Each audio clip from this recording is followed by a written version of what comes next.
जिला पुलिस लोधरा की जानिब से रमजान मुबारक का सिक्योरिटी प्लान जारी। जिला भर में 700 से जायद पुलिस अफसरान और एहलकार सिक्योरिटी और कोरोना वायरस में ड्यूटी सर अंजाम देंगे। मजीद देखते हैं डॉक्टर कासिम अब्बास बलोच की इस रिपोर्ट में। जिला पुलिस लोधरा की जानिब से रमजान मुबारक का सिक्योरिटी प्लान जारी कर दिया गया है।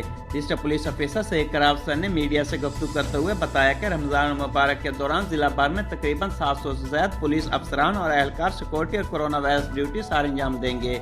सिक्योरिटी इंतजाम के पेश नज़र मसाजिद को 3 कैटेगरीज में तकसीम किया गया है। रमजान मुबारक में पुलिस के साथ साथ मस्जिद इंतजामिया के रजाकार भी ड्यूटी सार अंजाम देंगे। रमजान मुबारक में हिसास मसाजिद इमाम बारों के लिए metal detector, walk through gates और सीसीटीवी कैमरों से भी भरपूर मदद ली जाएगी।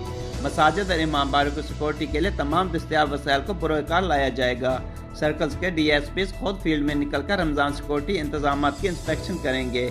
कोरोना वायरस समेत अमन और अमान के क़याम के लिए भरपूर इक़दाम किए जा रहे हैं। उलमा कराम कोरोना वायरस से फैलाव को कम से कम रखने के लिए अवाम को एहतियाती तदाबीर से आगाह करें। कैमरा टीम के साथ डॉक्टर कासिम अब्बास बलोच, राज न्यूज़ लोधरा।